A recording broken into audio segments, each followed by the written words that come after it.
Welcome to our second sampler series. While our first series concentrated on quilting basics, these free tutorials will focus on confident beginner to intermediate skills. Unlike a traditional sampler quilt that's made up of different blocks, this project is a series of panels or quiltinis, little quilts, that fit inside this larger quilt frame.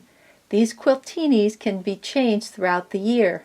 Each of these has been designed to help you learn and practice specific quilting skills. You'll find out how to make a mitered edge and discover how partial seams can help you avoid sewing Y seams. You'll also learn some quick cutting methods for these isosceles and scalene triangles while reviewing other formulas for setting triangles.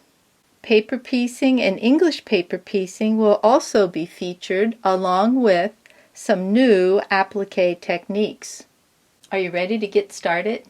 In the next video, you'll learn how to make this flag that uses scalene and isosceles triangles in the star. Thanks for visiting LearnHowToQuilt.com.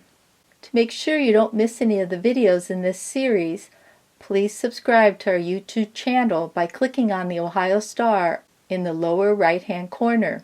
We'd love for you to like this video and share it with your friends.